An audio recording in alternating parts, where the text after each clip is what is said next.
8:23, Manuel. Espérame, es ¿En que qué nos me iban a quedamos? relevar, Interrumpiste a Lili Telles. Perdón, el reporte en materia, pues sobre todo de la informe de la advertencia, Universidad de Rice, del Así Bakers es. Institute. que es donde creo que se plantea la parte central, donde hay un asunto donde quizá por inacción, pero creo que hay una palabra muy particular que utiliza el informe, pues es por inacción, por la cual este gobierno pareciera que colabora con la delincuencia organizada. Creo que vas a ese punto, ¿no? Exacto, Manuel, sí. Se ve que tú lo conoces bien. Lo leí.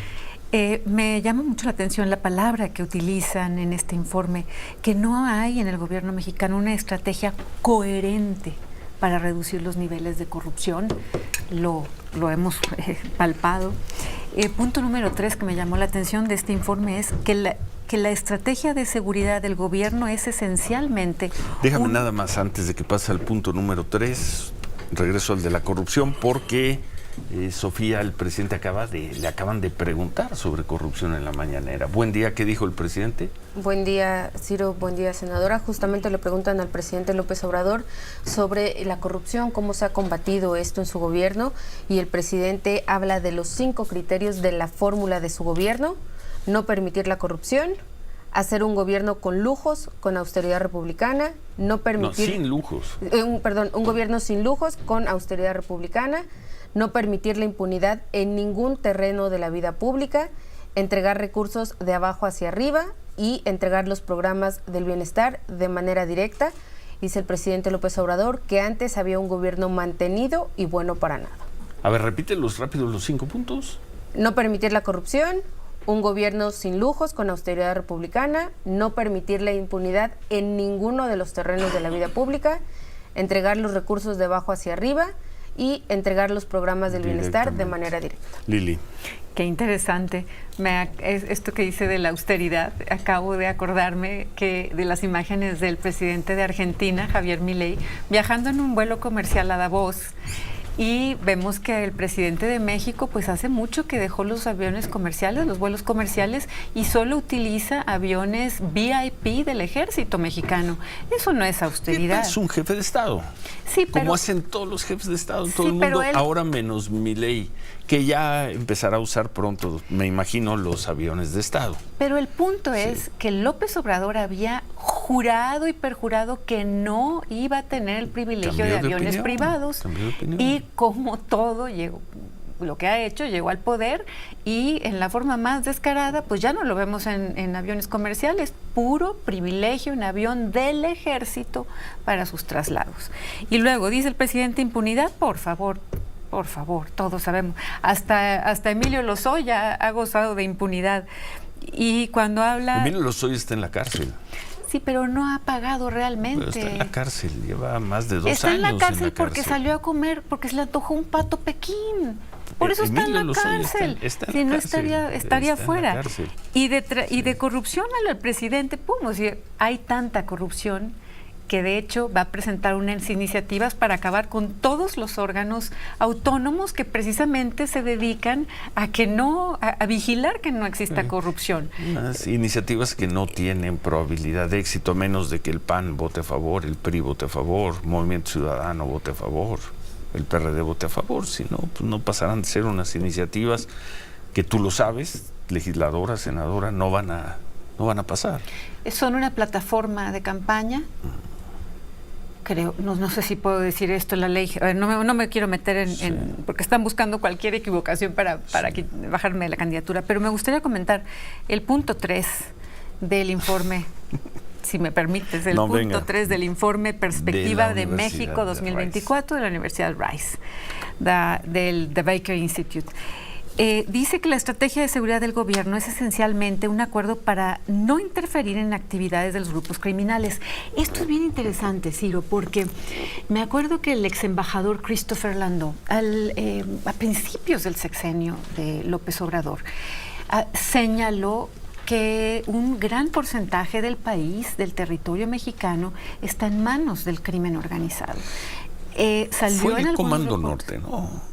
Fue el Comando Norte que calculó en 30% las zonas del país. Casi 40%. O sea, fue el Pentágono, digamos, 30 y tantos %. Y citaron al ex embajador Christopher Landau, que es interesante porque citaron que fueron palabras del ex embajador.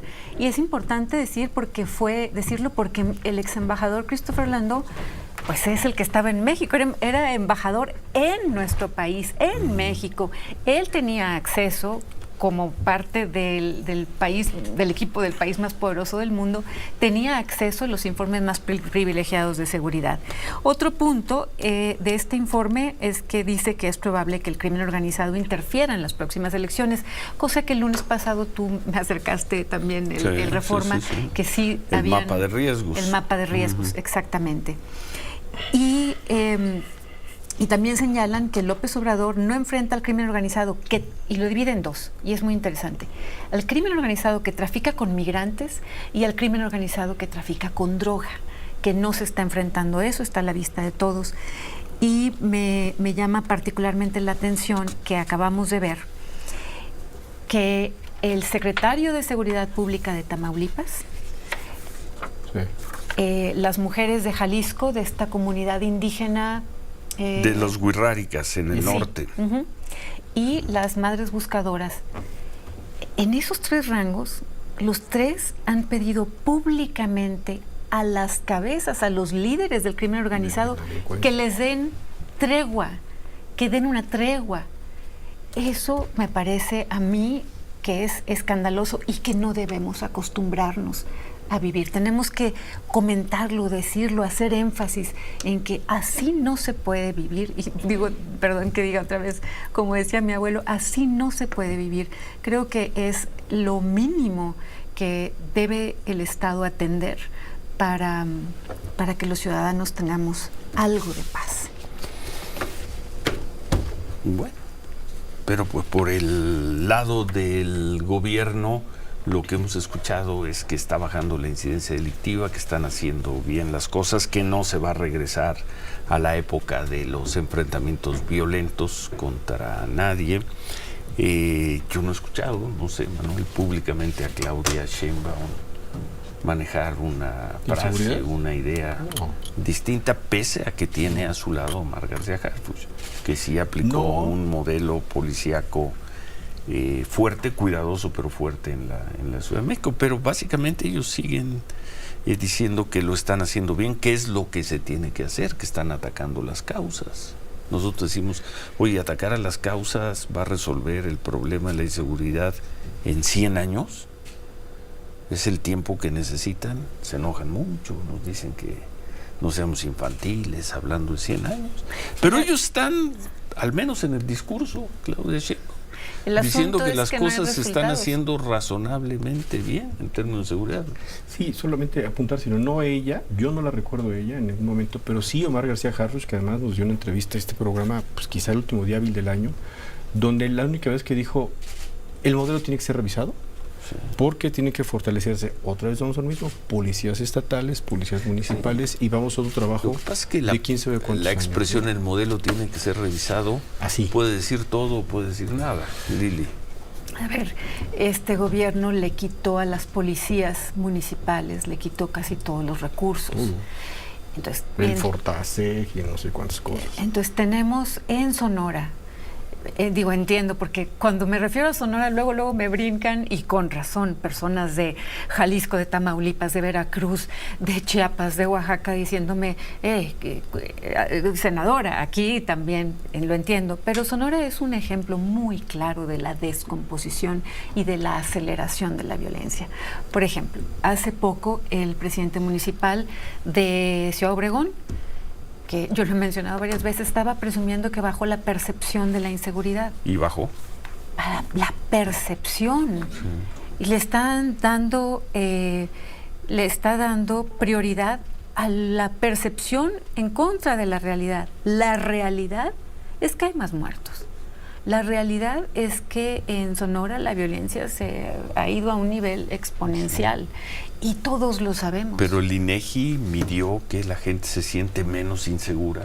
Sí, poco menos en cajeros, insegura. en las calles, en mercados, o sea, en varios lugares urbanos, ¿no? En Ciudad Obregón, que llegó a ser la segunda ciudad más violenta, con la percepción de seguridad más alta, solo superada por Fresnillo, como siempre. Y yo creo que eso también obedece a una lengua de víbora de cascabel, que pone el cascabel como un distractor. Es que en Sonora, pues las víboras de cascabel, Sonora y Arizona está lleno de víboras de cascabel, lo que era el gran desierto de Sonora que abarca ambos países. Sí. La víbora de cascabel me parece muy parecida al presidente López Obrador. Porque, nada más déjame explicar, porque con el cascabel distrae, mientras muerde e inyecta veneno. Entonces, si el presidente está todos los días en la mañana repitiendo la misma mentira, pues hay personas que dicen, mira, pues le vamos a creer. Pero es el distractor de esa lengua viperina, de esa lengua de víbora de cascabel, que está con el cascabel, mientras efectivamente la serpiente está mordiendo y hay una situación de inseguridad que está haciendo lo que hacen todos los jefes de gobierno, resaltar lo que su gobierno quiere. Está mintiendo. Está mintiendo. Como con esa lengua de. Y a ver, pues esa es la gran traición. A mí me llama mucho la atención que el presidente decía, no mentir, vaya que ha mentido. Vaya que ha mentido. Pero miren, aquí está el pastel con el número 36 semanas para que se acabe el gobierno de López Obrador, así que es digno de festejo y así pero cada lunes les voy a traer un pastel. Aquí los que ganan son el equipo de Ciro, ¿no? Con imagínense el pastel cuando ya. Con falta una semana. Sí. Pastelón. Bueno, nosotros vamos a pausa. Al regresar continuamos y concluimos la conversación de este lunes con Lili Telles. 8:35 volvemos.